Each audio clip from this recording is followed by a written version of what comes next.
ನಮಸ್ಕಾರ ಸ್ನೇಹಿತರೆ, ಎಲ್ಲರಿಗೂ ಆಶಾ ವಿಶೇಷ ಚಾನೆಲ್ಗೆ ಸ್ವಾಗತ. ಇವತ್ತಿನ ವಿಡಿಯೋದಲ್ಲಿ ನಾನೊಂದು ಟೂತ್ ಪೌಡರನ್ನು ಹೇಗೆ ಮನೆಯಲ್ಲೇ ಮಾಡ್ಕೊಳ್ಬಹುದು ಅಂತ ತೋರಿಸ್ತಾ ಇದ್ದೀನಿ. ತುಂಬಾ ಸಿಂಪಲ್ ಆಗಿ ಮಾಡ್ಕೋಬಹುದು. ಕೆಲವು ಇಂಗ್ರೀಡಿಯೆಂಟ್ಸ್ನ ನಾವು ಹಾಕೋದ್ರಿಂದ ಟೂತ್ ಪೌಡರನ್ನು ಮನೆಯಲ್ಲೇ ರೆಡಿ ಮಾಡ್ಕೋಬಹುದು.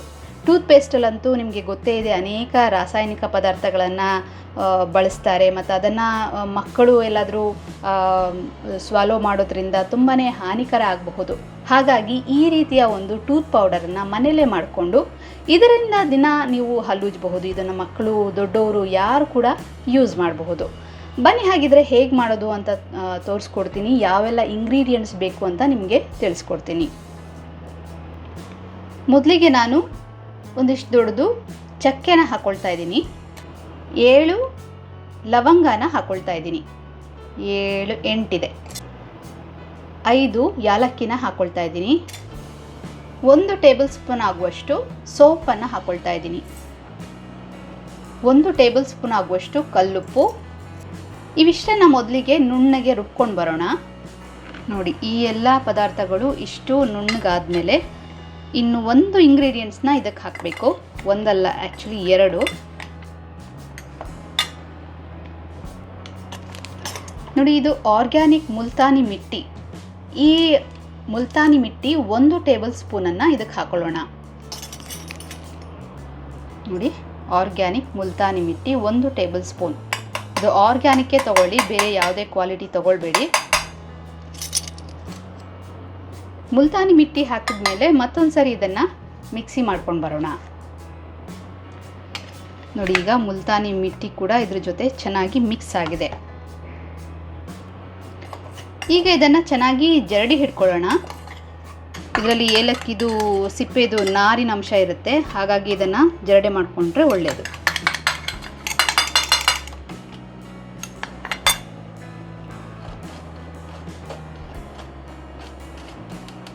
ನೋಡಿ, ಈ ದೊಡ್ಡ ಪಾರ್ಟಿಕಲ್ಸ್ ಎಲ್ಲ ಬಂದ್ಬಿಡುತ್ತೆ ಫಿಲ್ಟರ್ ಮಾಡಿದಾಗ. ಇದನ್ನು ಡಿಸ್ಕಾರ್ಡ್ ಮಾಡಿ. ನೋಡಿ, ಈಗ ಕೊನೆಯದಾಗಿ ನಾನು ಇದಕ್ಕೆ ಪೆಪ್ಪರ್ಮಿಂಟ್ ಎಸೆನ್ಷಿಯಲ್ ಆಯಿಲ್ ಒಂದು 3-4 ಡ್ರಾಪ್ಸನ್ನು ಹಾಕ್ಕೊಳ್ತಾ ಇದ್ದೀನಿ. ಇದು ಆರ್ಗ್ಯಾನಿಕ್ಕೇ ನೀವು ತೊಗೋಬೇಕು. ನೋಡಿ, ಒಂದು 3-4 ಡ್ರಾಪನ್ನು ನಾನು ಹಾಕ್ಕೊಳ್ತಾ ಇದ್ದೀನಿ. ಇದರಿಂದ ಒಂದು ಫ್ಲೇವರ್, ಒಳ್ಳೆ ಫ್ಲೇವರ್ ಬರುತ್ತೆ. ಈಗ ಇದನ್ನು ಚೆನ್ನಾಗಿ ಮಿಕ್ಸ್ ಮಾಡ್ಕೊಳ್ಳೋಣ. ಒಳ್ಳೆ ಟೂತ್ ಪೌಡರ್ ಫ್ಲೇವರೇ ಬರ್ತಾ ಇದೆ, ಘಮ ಬರ್ತಾ ಇದೆ ಇದು ಹಾಕಿದ ಮೇಲೆ. ನೋಡಿ, ಈಗ ಪೆಪ್ಪರ್ಮಿಂಟ್ ಆಯಿಲ್ ಜೊತೆಗೆ ಈ ಪೌಡರ್ನ ಚೆನ್ನಾಗಿ ಮಿಕ್ಸ್ ಮಾಡಿದ್ದೀನಿ.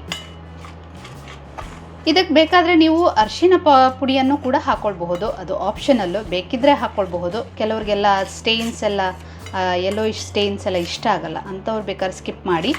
ಪರವಾಗಿಲ್ಲಪ್ಪ ಅನ್ನುವರು ಅರಿಶಿನ ಪುಡಿನ ಒಂದು 1/4 ಚಮಚ, 1/4 ಟೀ ಸ್ಪೂನ್ ಆಗುವಷ್ಟು ಇದಕ್ಕೆ ಮಿಕ್ಸ್ ಮಾಡ್ಕೋಬಹುದು. ನಾನೀಗ ಅದನ್ನು ಮಿಕ್ಸ್ ಮಾಡ್ತಾಯಿದ್ದೀನಿ.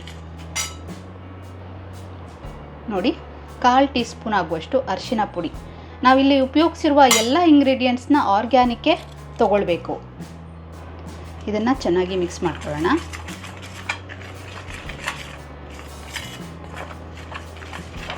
ನೋಡಿ, ಚೆನ್ನಾಗಿ ಇವಾಗ ಮಿಕ್ಸ್ ಆಗಿದೆ ಎಲ್ಲ ಇಂಗ್ರೀಡಿಯೆಂಟ್ಸು.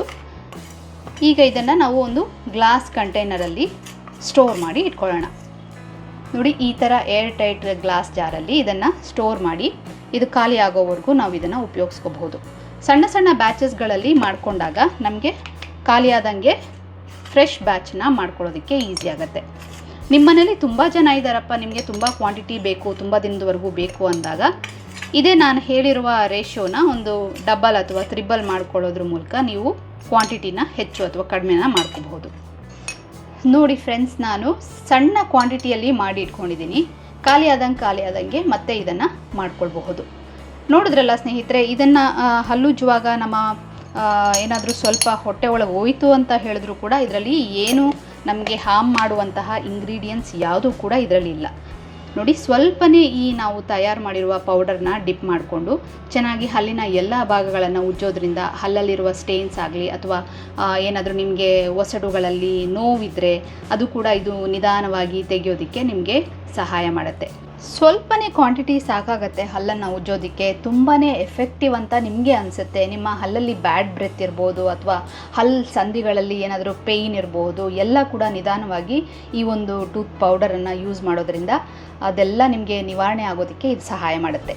ಆದರೆ ನಿಮ್ಮ ಬ್ರಷ್ ಮಾತ್ರ ಕಲ್ಲರು ಬಿಳಿ ಕಲರಿಂದ ಯೆಲ್ಲೋಯಿಶ್ ಆಗುತ್ತೆ, ಯಾಕೆಂದರೆ ನಾವು ಇದರಲ್ಲಿ ಅರಿಶಿನ ಪುಡಿಯನ್ನು ಯೂಸ್ ಮಾಡೋದ್ರಿಂದ. ಯಾರಿಗೆ ಈ ರೀತಿ ಬ್ರಷು ಹಳದಿ ಆಗೋದು ಇಷ್ಟ ಇಲ್ಲ ಅಂಥವರು ಅರಿಶಿನ ಪುಡಿನ ಸ್ಕಿಪ್ ಮಾಡ್ಕೊಳ್ಳಿ. ಅಷ್ಟೇ ಸ್ನೇಹಿತರೆ, ಇದು ಬಹಳನೇ ಎಫೆಕ್ಟಿವ್ ಆಗಿರುವಂತಹ ಟೂತ್ ಪೌಡರು. ನನಗಂತೂ ಯೂಸ್ ಮಾಡಿ ತುಂಬಾ ಖುಷಿಯಾಯಿತು, ತುಂಬಾ ಎಫೆಕ್ಟಿವ್ ಅಂತ ಅನಿಸ್ತು. ನೀವು ಕೂಡ ಮಾಡಿ ನೋಡಿ, ಯೂಸ್ ಮಾಡಿ ನೋಡಿ, ನಿಮಗೆ ಹೇಗೆ ಅನ್ನಿಸ್ತು ಅನ್ನೋದನ್ನು ನನಗೆ ಕಮೆಂಟ್ ಮಾಡಿ ತಿಳಿಸೋದನ್ನು ಮರಿಬೇಡಿ. ಇಲ್ಲಿಗೆ ಇಂದಿನ ವಿಡಿಯೋನ ಮುಕ್ತಾಯಗೊಳಿಸ್ತಾ ಇದ್ದೀನಿ. ಮತ್ತೊಂದು ವಿಡಿಯೋದೊಂದಿಗೆ ಮತ್ತೆ ಸಿಗ್ತೀನಿ. ಅಲ್ಲಿಯವರೆಗೂ ನಮಸ್ಕಾರಗಳು.